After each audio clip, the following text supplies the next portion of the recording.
Salut les amis, j'espère que tout le monde va bien. On est parti aujourd'hui pour une nouvelle vidéo Mercato. On va démarrer dans quelques secondes.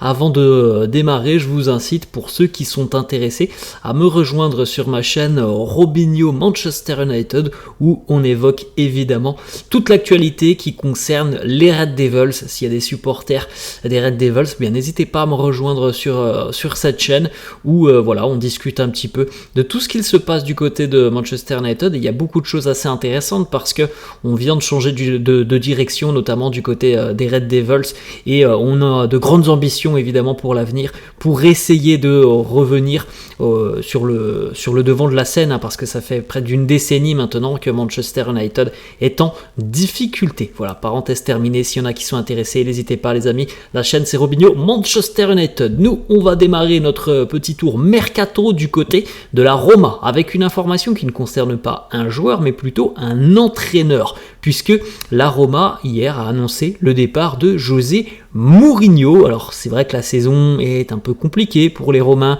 milieu de tableau de la Serie A, on attendait mieux de la Roma. Il y a eu quand même des recrues intéressantes l'été dernier et on attendait quand même beaucoup mieux de cette équipe romaine. Donc José Mourinho, c'est terminé, il a passé donc 2 ans et demi au club. Et c'est vrai qu'il y a une malédiction pour José Mourinho, souvent dans la 3e année lorsqu'il est dans une équipe. C'est encore le cas du côté de la Roma. Alors on n'oubliera pas tout de même le titre en Coupe d'Europe. Alors c'était la petite Coupe d'Europe, mais il a quand même remporté un titre en Coupe d'Europe pour la Roma, qui avait évidemment fait beaucoup de bruit du côté de Rome. On s'en souvient, il y avait eu un monde fou dans les rues. Et donc le remplaçant de Mourinho, eh bien il est connu, il ne s'est pas fait attendre, puisque c'est une légende du club qui va prendre en main l'équipe première.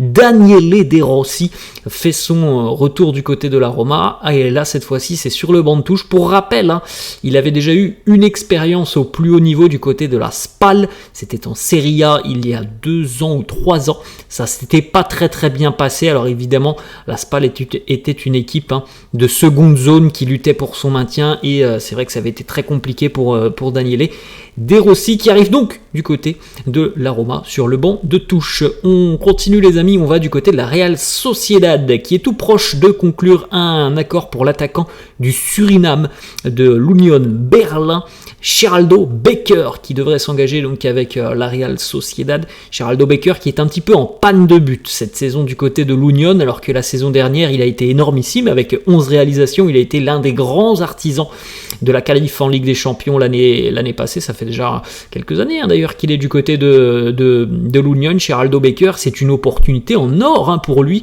de rejoindre un club très ambitieux qui propose du jeu et qui, à mon avis, va lui permettre un petit peu de se relancer, parce que là ça fait 6 mois quand même que c'est assez compliqué pour Geraldo Becker. On est sur les derniers détails de la finalisation de ce dossier. On continue, on va du côté des États-Unis, du côté du club de Portland Timbers, qui s'intéresse à Jesse Lingard. Alors c'est pas compliqué, Lingard il est sans club depuis 6 mois maintenant, et depuis son passage du côté de Nottingham Forest, il n'a pas retrouvé de club l'été dernier, et même de toute façon quand on est joueur libre on peut s'engager dans un club à n'importe quel moment de la saison, et pour le moment ça n'a pas été le cas depuis le début de saison. Il n'y a pas eu d'approche visiblement pour Jesse Lingard. Là il y a une approche qui peut être intéressante, et c'est vrai que le joueur Lingard en l'occurrence se pose des questions. Est-ce que oui, il doit aller jouer du côté de la Major League Soccer, peut-être pour relancer sa carrière, parce que visiblement il n'a pas 36 options, il n'y a pas beaucoup de clubs qui s'intéressent à lui, donc il va certainement devoir choisir un club par défaut, parce que je pense pas qu'au début il pensait rejoindre la MLS, mais c'est peut-être bel et bien ce qui va se passer. On continue, on va du côté de Manchester United, les Red Devils qui seront certainement un club à suivre lors du mercato estival. Il y a une nouvelle direction, ça va prendre un petit peu de temps pour que toutes les nouvelles têtes se mettent en place, notamment au sein de l'organigramme du club, que les personnes qui sont censées gérer le mercato arrivent. Visiblement il y a des personnes très compétentes qui sont suivis.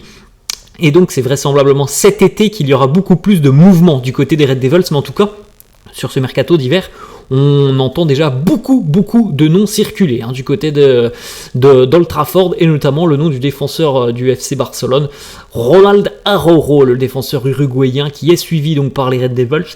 Il est encore lié avec le Barça jusqu'en 2026. Manchester United serait d'ores et déjà prêt à verser près de 80 millions d'euros à Ronald Arroyo, qui a annoncé très récemment qu'il était concentré à l'heure actuelle sur le Barça, mais qu'évidemment cet été les choses pourraient bouger du côté de Barcelone, donc ça serait un dossier chaud, je pense, à suivre dès cet été. On continue les amis avec un autre joueur notamment qui intéresse là aussi Manchester United, c'est Matthijs de Ligt. Alors il y a plusieurs clubs, il y a les Red Devils, c'est aussi Chelsea qui se montre intéressé par Matthijs de Ligt, qui est un peu en difficulté cette saison du côté du Bayern. Alors c'est lié aussi parce que il a eu quelques pépins physiques, il a connu des périodes de blessures, donc il a peu joué au final depuis le début de saison. Il est arrivé maintenant il y a 2 ans du côté du Bayern. C'est pas une franche réussite, cette arrivée de Ligt du côté du Bayern. Son départ de l'Ajax pour la Juve n'était pas non plus une franche réussite, même s'il y a eu vraiment de bonnes séquences. On reste un petit peu sur notre fin.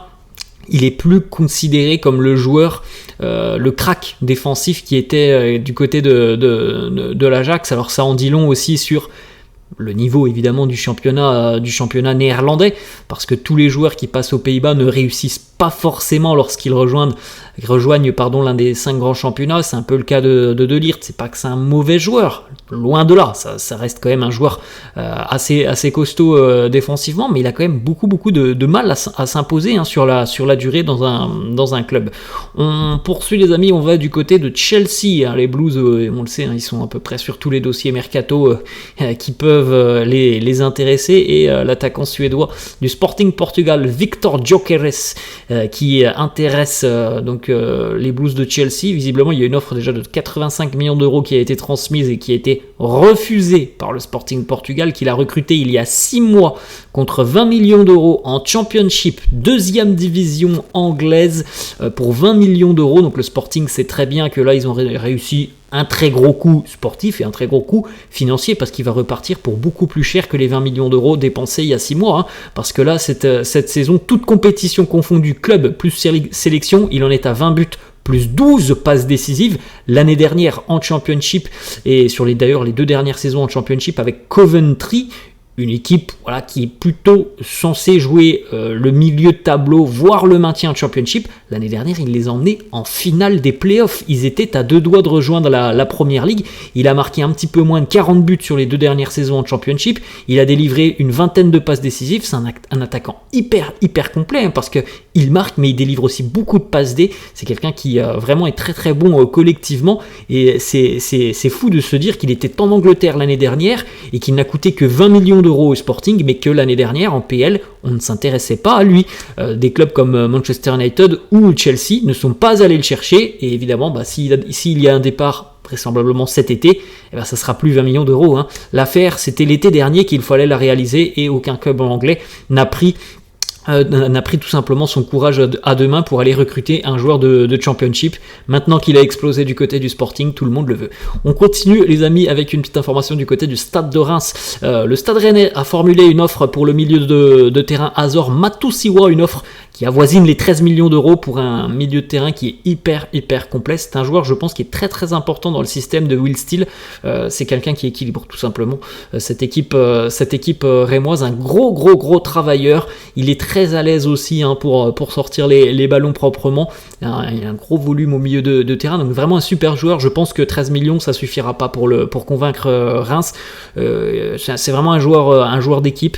Je pense qu'il va falloir débourser peut-être 20 ou 25 millions d'euros. Est-ce que Rennes a envie de poser ces 20 ou 25 millions d'euros? Et puis aussi, est-ce que Reims est vendeur sur ce mois de janvier? C'est une question que l'on peut se poser. On continue, retourne en Angleterre du côté de Manchester United. Lui, il va vraisemblablement quitter les Red Devils. Facundo Pellistri, l'Uruguayen, et on sait qu'il y avait le PSV et le LA Galaxy qui étaient intéressés, et il devrait finalement atterrir en Espagne du côté de la Liga. C'est certainement un style de jeu qui lui correspond beaucoup plus que la Première Ligue. Du côté de Grenade, alors bon, c'est pas forcément le club le plus huppé de Liga, surtout que Grenade est en difficulté et lutte pour son maintien. Très récemment, Manchester et Grenade ont déjà négocié pour le départ d'Alvaro Fernandez, qui a rejoint lui le Benfica. Donc le Grenade ne va pas se sentir lésé avec cette arrivée de Facundo. Pellistri qui doit maintenant décider, hein, parce que Manchester United visiblement et Grenade sont tombés d'accord, donc à lui de décider s'il souhaite rejoindre l'Espagne ou non. Ensuite, autre information, alors lui n'évolue plus du côté de Manchester United puisqu'il était prêté depuis quelques mois chez les Red Devils, le prêt est terminé, il est de retour à Tottenham, on ne compte pas sur lui du côté des Spurs de Tottenham, donc il y a un accord à l'heure actuelle entre Tottenham et Brentford, club londonien, pour le latéral Sergio Reguilón. Maintenant, c'est à lui de décider s'il veut rejoindre Brentford qui est en avance sur ce dossier, mais visiblement il y a d'autres clubs aussi qui semblent être intéressés. Et on va terminer avec une information, on retourne du côté de la Roma. Andrea Belotti qui en est à 6 buts depuis le début de saison, toutes compétitions confondues, 3 buts en Serie A, 3 buts aussi en Europa Conférence, si je me trompe pas, ils sont en Europa Conférence, la Roma, ou en Europa League, bref, 3 buts en Coupe d'Europe pour lui, 3 buts en Serie A, mais évidemment une adversité aussi qui est importante, hein, du côté de la Roma, notamment avec l'arrivée de Romelu Lukaku, donc c'est un peu plus compliqué en termes de temps de jeu pour Belotti. Et puis du côté de la Roma, visiblement, on a envie un petit peu de dégraisser l'effectif. Plusieurs clubs intéressés, Como, le club de Fabregas qui évolue en Série B, l'Empoli et la Salernitana qui se sont positionnés, deux clubs qui luttent pour leur maintien en Serie A. Monza et la Fio, c'est plutôt le haut de tableau. Et déjà, l'information, c'est que lui souhaite restez en Italie. Voilà les amis, la fin de cette vidéo, j'espère que ça vous a plu. N'hésitez pas comme d'habitude à lâcher un petit pouce bleu, n'hésitez pas non plus à vous abonner à la chaîne, je vous laisse et je vous dis à la prochaine, ciao.